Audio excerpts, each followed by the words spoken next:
Okay, good morning students.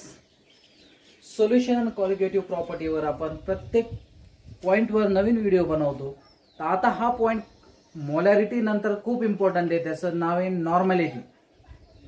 तर मग वरती मी हेडिंग दिली नॉर्मॅलिटी. आता नॉर्मॅलिटी हा जो पॉइंट आहे, बऱ्याच जणांना कन्फ्युजन असतो का नॉर्मॅलिटी खूप वेळा स्टडी करून सुद्धा समजत नाही. म्हणून आपण हा नॉर्मॅलिटी 3 स्टेप मध्ये बघू. पहिल्या स्टेप मध्ये आपण शिकू इक्विव्हॅलंट मास फाइंड करायचं. दुसऱ्या स्टेप मध्ये आपण नंबर ऑफ ग्राम इक्विव्हॅलंट कसे फाइंड करायचे, आणि तिसऱ्या स्टेप मध्ये आपण नॉर्मॅलिटी कशी फाइंड करायची. तर आपण या 3 वे फॉलो करणार आहे. त्याच्यानंतर आपला सम कधीही चुकणार नाही. नॉर्मॅलिटी हा कन्सेप्ट शक्यतो खूप जणांना एक कन्फ्युजन कन्सेप्ट आहे, पण आपण जर या 3 स्टेप फॉलो केला, पहिलं मी इक्विव्हॅलंट मास शिकवणार, नंतर मी नंबर ऑफ ग्राम इक्विव्हॅलंट शिकवणार, आणि नंतर फायनली आपण नॉर्मॅलिटी शिकू. तर पहिला आपण बघू इक्विव्हॅलंट मास म्हणजे काय.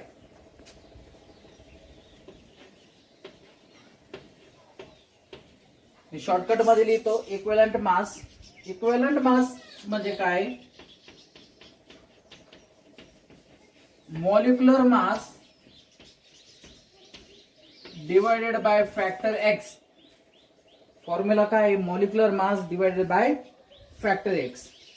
आता हा फॅक्टर एक्स काय असतो, आपण ऍसिड साठी फॅक्टर एक्स सापडू, बेस साठी फॅक्टर एक्स सापडू, आणि नंतर सॉल्ट साठी फॅक्टर एक्स सापडू. तर पहिलं सुरुवातीला ऍसिड साठी फॅक्टर एक्स कसं सापडायचं. चला एक एक्झाम्पल घेऊन आपण बघू.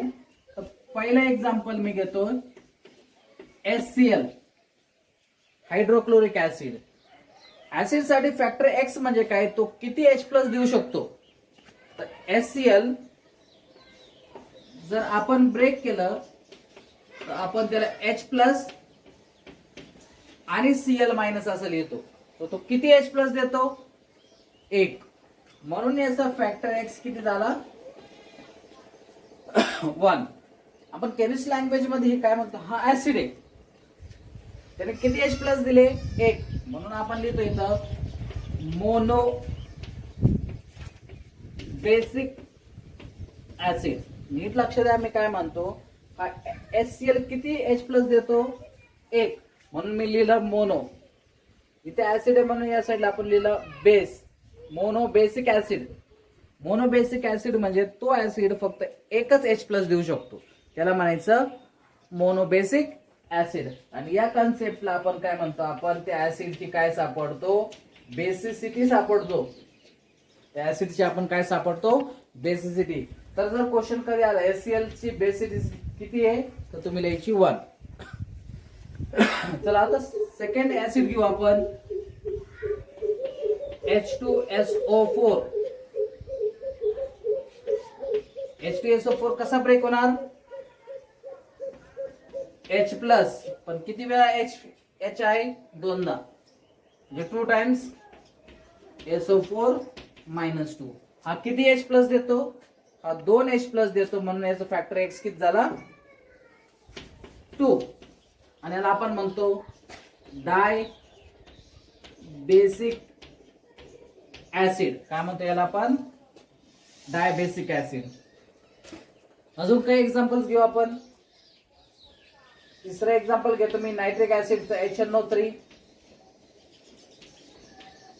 नायट्रिक ऍसिड कसा ब्रेक होतो, H+ आणि NO3 - 1. हा किती H+ देतो, 1. म्हणून याचा फॅक्टर एक्स किती आहे, 1. आणि हा पण काय आला, मोनो बेसिक ऍसिड. मुलांना नीट समजून घ्या, किती H+ आहे याच्यावरून ठरत नाही का तो किती H+ देऊ शकतो. समजा मी आता एक एक्झाम्पल देतो, CH3COOH. याला आपण ऍसिटिक ऍसिड म्हणतो.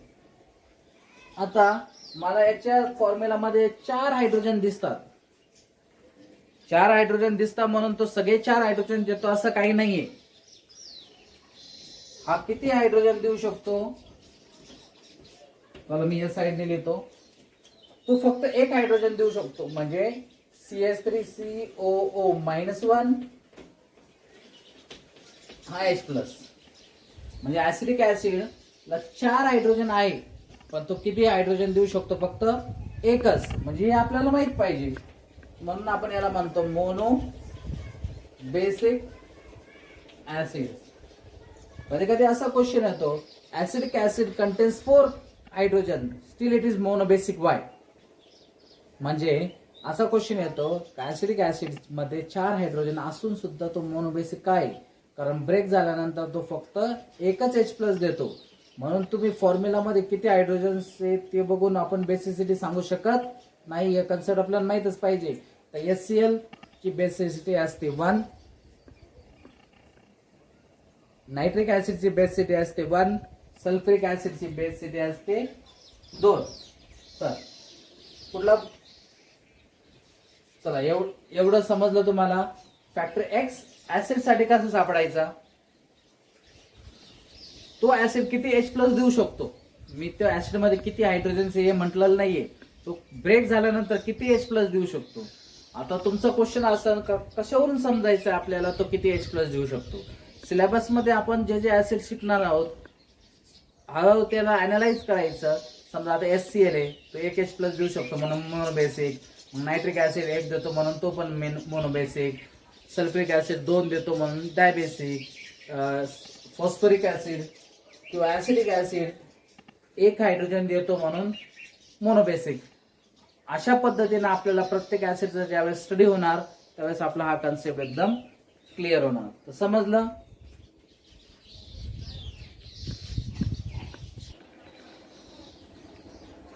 चला ऍसिडचे अजून आपण 3 एक्झाम्पल घेतले. H3PO2, H3PO3 आणि H3PO4. हे फॉस्फरिक ऍसिडचे डेरिव्हेटिव्ह आहे. असे जर क्वेश्चन्स आले तर पहिले तुम्हाला याचे स्ट्रक्चर्स काढून बघावं लागेल. आता याचे स्ट्रक्चर कसे काढायचे ते मी तुम्हाला एक शॉर्ट ट्रिक सांगतो. सुरुवातीला काय करायचं, एक फॉस्फरस सेंटरला लिहायचा, म्हणजे एकच फॉस्फरस सेंटर मध्ये लिहायचा. एक डबल बॉन्ड ओ लिहायचा, प्रत्येक याच्यात एक डबल बॉन्ड ओ. एवढं स्ट्रक्चर काढून घ्यायचं. पी त्याला डबल बॉन्ड ओ. आता मला सांगा अजून किती ऑक्सिजन शिल्लक आहे आपल्याकडे? 2 ऑक्सिजन आहे, त्याच्यापैकी एक आपण वापरला, म्हणजे फक्त एकच ऑक्सिजन शिल्लक. आणि हायड्रोजन किती शिल्लक आहे आपल्याकडे? 3. एक मी इथं टाकतो, 2 आणि 3. तर हे झालं याचं स्ट्रक्चर. फॉस्फरसला 5 बॉन्ड देतो आपण, 1 2 3 4 5, बरोबर 5 बॉन्ड आले. तर जो हायड्रोजन ऑक्सिजनला अटॅच आहे, परत सांगतो, जो हायड्रोजन ऑक्सिजनला अटॅच आहे तो आपण काढू शकतो. म्हणून कारण इथं ऑक्सिजन आणि हायड्रोजन मध्ये बॉन्ड आहे. एक बॉन्ड म्हणजे किती इलेक्ट्रॉन्स?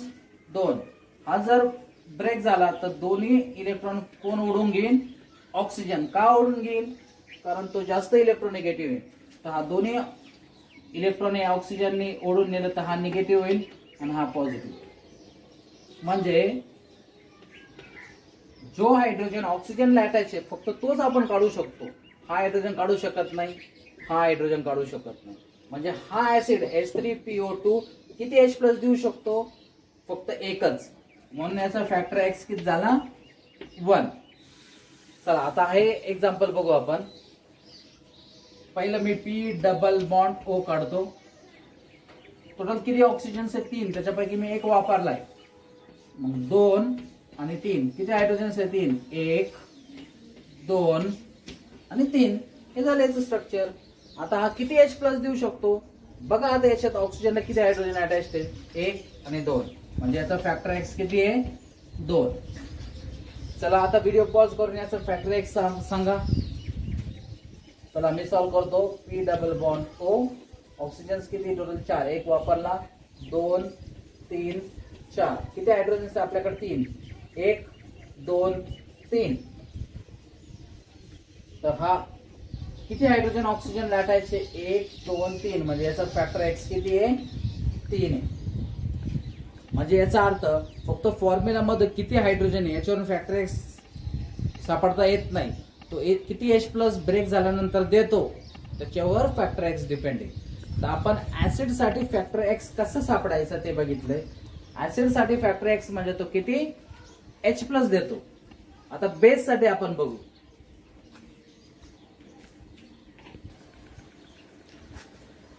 चला आता बेस साठी फॅक्टर एक्स कसा सापडायचा. तर मी इथं बेस घेतलाय कॅल्शियम हायड्रॉक्साईड. Calcium hydroxide. आता हा ब्रेक झाल्यानंतर कसा ब्रेक होणार, Ca2+. आता OH काय असतो, -1 असतो. पण किती वेळा आहे OH, दोनदा. म्हणून इथं लिहितो 2 टाइम्स OH. हा किती OH मायनस देऊ शकतो, 2. म्हणून याचा फॅक्टर एक्स किती झाला, 2. आता हा स्वतः तो बेस आहे. हा किती OH देऊ शकतो, 2. म्हणून मी लिहितो डाय ऍसिडिक बेस. याला काय म्हणतात, डाय ऍसिडिक बेस. आता HCl ऍसिड होता म्हणून तो किती H+ देऊ शकतो, 1. आपण तिथं लिहिलं मोनो बेसिक ऍसिड. आणि इथं बेस असल्यामुळे आपण लिहिलं डाय ऍसिडिक बेस. तिकडनं आपण बेसिसिटी बघितलं होतं, इथं ऍसिसिटी बघतो, ऍसिडिसिटी बघतो. तर आता मी दुसरं एक्झाम्पल जर घेतलं, अल्युमिनियम हायड्रॉक्साईड. आता आतापर्यंत तुम्ही शिकला असाल का, Al हा 3+ असतो. का 3+ असतो, कारण इथं OH हा -1 आहे. हा किती वेळा आहे, 3दा. म्हणजे Al in bracket OH 3 times किती OH मायनस देऊ शकतो, तर 3 OH मायनस देऊ शकतो. म्हणून याचं फॅक्टर एक्स किती झाला, 3. तर ऍसिड साठी फॅक्टर एक्स कसं सापडायचा, बेस साठी फॅक्टर एक्स कसं सापडायचा आपण शिकलो. आता पुढे जाऊन सॉल्ट साठी फॅक्टर एक्स कसं सापडायचं. जर त्यावेळेस तो ऍसिड पण नसेल, बेस पण नसेल, आणि तो काय असेल, एक सॉल्ट असेल.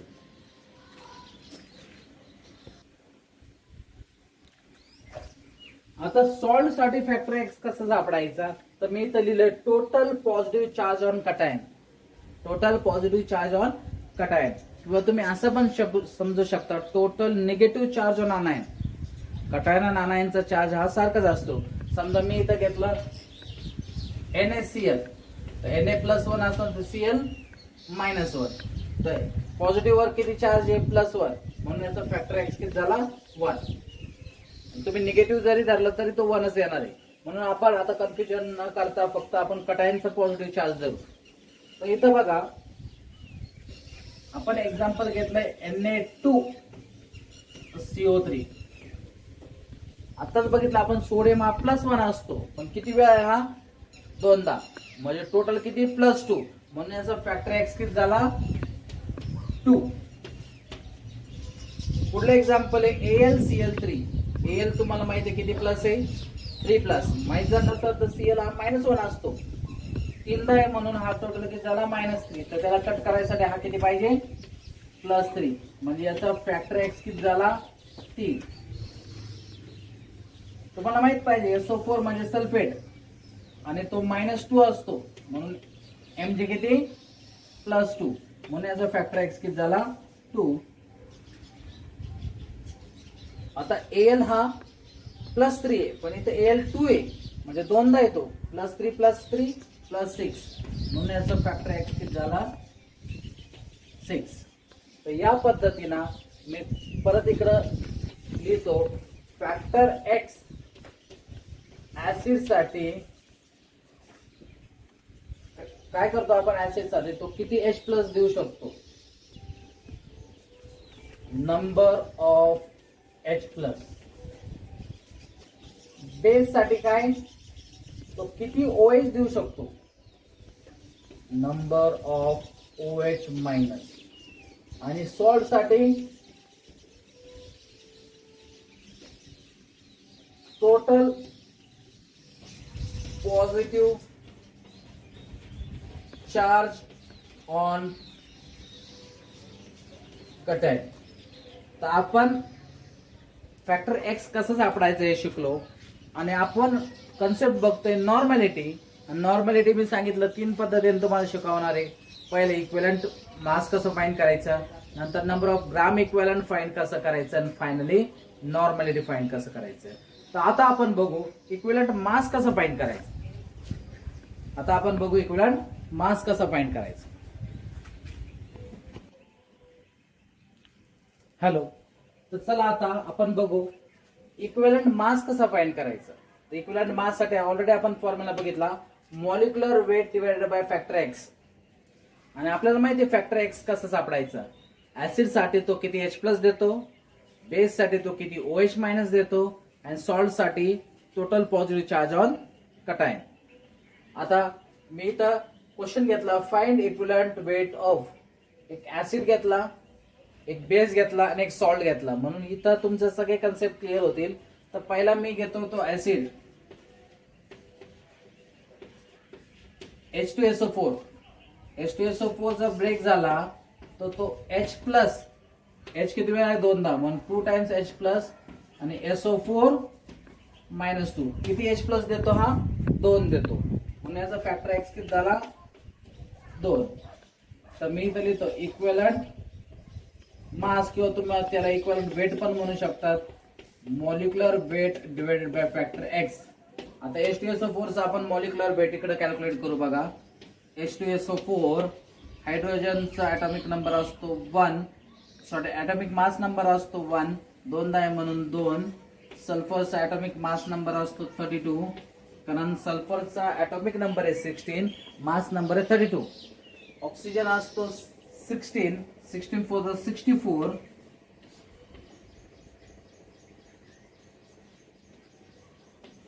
याचं मॉलिक्युलर वेट किती आलं 98. याचं मॉलिक्युलर वेट आलं 98. याचा फॅक्टर एक्स 2 आहे, म्हणून याचं इक्विव्हॅलंट मास किती 49. चला आता आपण दुसरं घेऊ NaOH.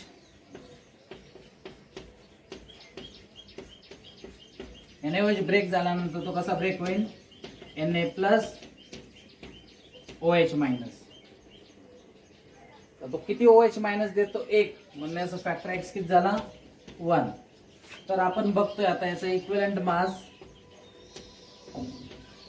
Molecular weight divided by factor x. NaOH चा मॉलिक्युलर वेट आपण इकडे बघू. सोडियम असतो 23, ऑक्सिजन असतो 16, हायड्रोजन असतो 1, म्हणजे टोटल 40. ज्याचं मॉलिक्युलर वेट किती झालं 40, फॅक्टर एक्स झाला 1, ज्याचं इक्विव्हॅलंट वेट पण किती आहे 40. आणि आता आपण शेवट बघू एक सॉल्टचं. Na2CO3. Na हा +1 असतो, दोनदा आहे म्हणून +2, म्हणून याचा फॅक्टर एक्स किती झाला 2. आता आपण काय करू, Na2CO3 चं वेट शोधू. Na2CO3 Na असतो 23 आणि हा दोनदा आहे म्हणून 46. कार्बन असतो 12, ऑक्सिजन असतो 16, 16 3 48.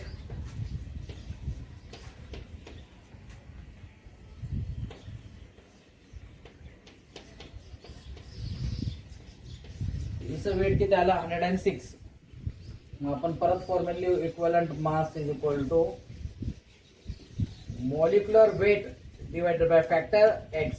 मॉलिक्युलर वेट किती झाला याचा 106, आणि याचा फॅक्टर एक्स किती झाला 52, सॉरी एक्स फॅक्टर एक्स किती झाला 2. मग याचा इक्विव्हॅलंट वेट किती येणार 53 येणार, कारण आपण 2 ने डिवाइड करतो. तर या पद्धतीने इक्विव्हॅलंट मास कसा फाइंड करायचा, त्याचा मॉलिक्युलर वेट घ्यायचा आणि त्याला फॅक्टर एक्स ने डिवाइड करायचं. तर माझ्या मते इक्विव्हॅलंट मासचा कन्सेप्ट तुमचा एकदम क्लिअर झाला असेल. आता आपण बघू नंबर ऑफ ग्राम इक्विव्हॅलंट कसे फाइंड करायचे. इक्विव्हॅलंट वेट पर्यंत आलो आपण सगळे. पहिली स्टेप तर आपण क्लिअर केली, इक्विव्हॅलंट मास म्हणजे काय. इक्विव्हॅलंट मास म्हणजे molecular weight divided by factor x, आणि फॅक्टर एक्स ऍसिड साठी. चला वारंवार बोलल्यामुळे आपल्याला तर कन्सेप्ट क्लिअर होणार. सांगा ऍसिड साठी तो किती H प्लस देतो, बेस साठी तो किती OH मायनस देतो, आणि सॉल्ट साठी total positive charge on cation.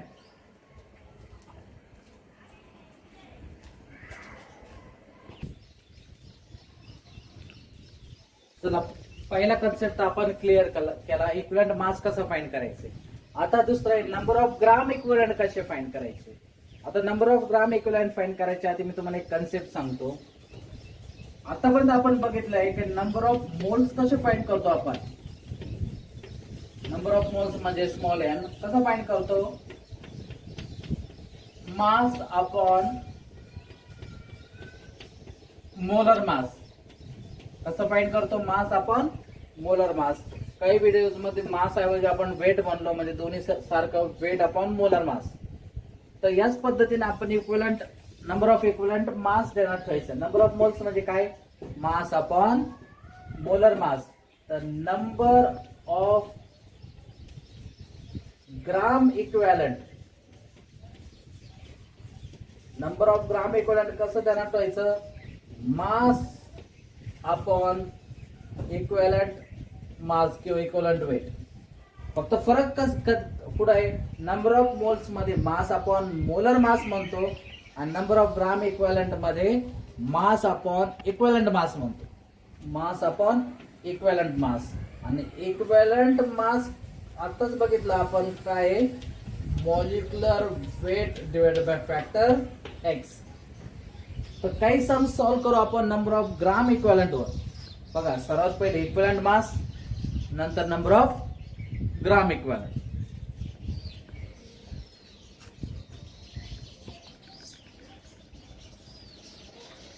चला बघूया सम.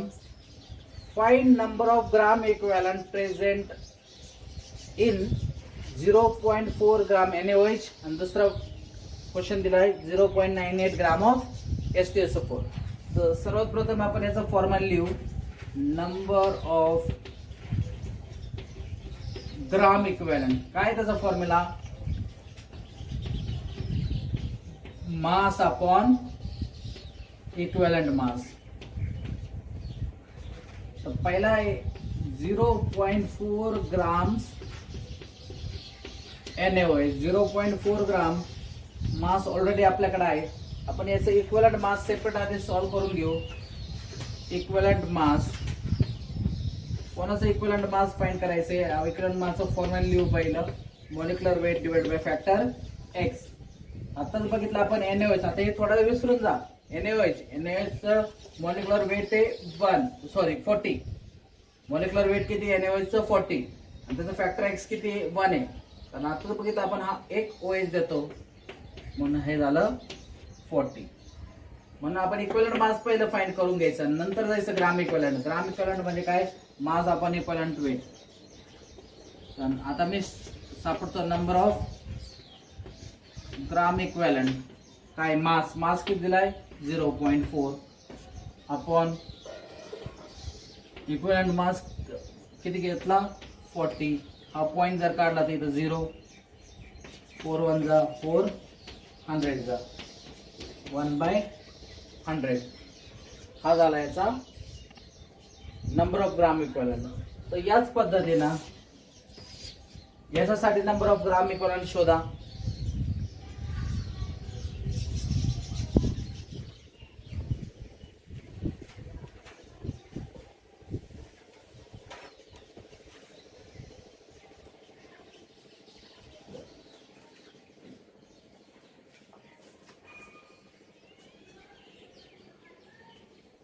याच्यासाठी ग्राम इक्विव्हॅलंट शोधा. काय formula. Number of gram equivalent. बोला प्रत्येक वेळेस फॉर्म्युला सांगत चला. नंबर ऑफ ग्राम इक्विव्हॅलंटचा फॉर्म्युला काय. Mass upon equivalent mass. तर सुरुवातीला मी इक्विव्हॅलंट मास शोधून काढणार. चला इक्विव्हॅलंट मासचा फॉर्म्युला काय. Molecular mass divided by factor x. H2SO4 मागच्या सम मध्ये आपण सॉल्व्ह केला होता. H2SO4 चं वेट किती असतं बोला 98 बरोबर. आणि याचा फॅक्टर एक्स किती असतं 2, कारण हा 2H+ देतो म्हणून हे झालं 49. तर आता आपण शोधू नंबर ऑफ ग्राम इक्विव्हॅलंट. मास किती येतं 0.98. इक्विव्हॅलंट वेट किती भेटलं आपल्याला 49 बरोबर. ते 2 पॉइंट जर शिफ्ट केलं तर 2 0 खाली 49 1 जा 49 2 जा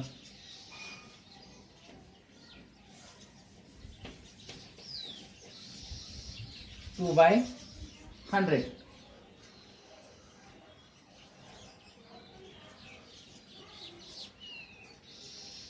हेच किती झालं 0.02.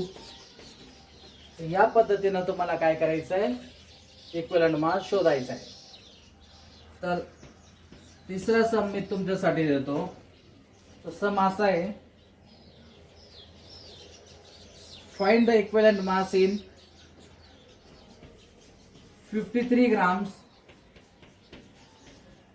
Na2CO3. Find number of equivalent mass, number of gram equivalent mass find करायचे in 53 grams Na2CO3. हे तुम्ही सॉल्व करायचं आहे.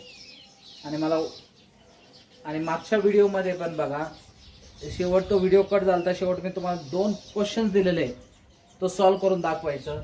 तर आपण इक्विव्हॅलंट मास फाइंड केलं, आपण number of gram equivalent find केलं. आता आपल्याला जायचंय नॉर्मॅलिटी कशी फाइंड करायची.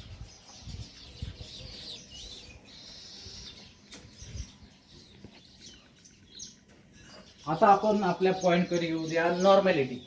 आता नॉर्मॅलिटी शोधायच्या आधी आपण काय करायचं पहिलं शिकलो इक्विव्हॅलंट मास कसं फाइंड करायचं. कसा फाइंड करायचा molecular weight divided by factor x.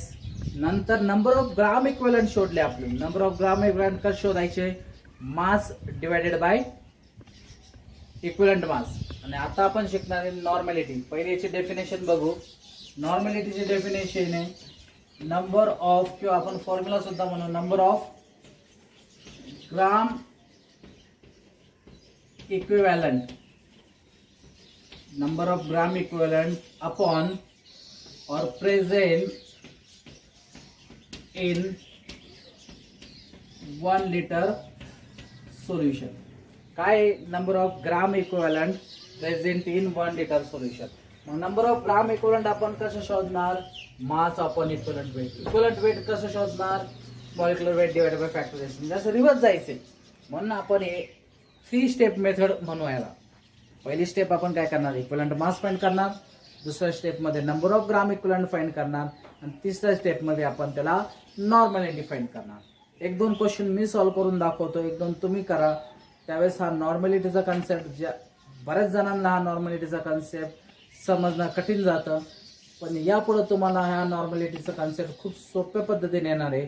फक्त आपण याला ध्यानात ठेवायचं नॉर्मॅलिटी काढण्यासाठी आपण 3 स्टेप मेथड अवलंबायची. तर मी 1-2 क्वेश्चन सॉल्व करून दाखवतो इथे.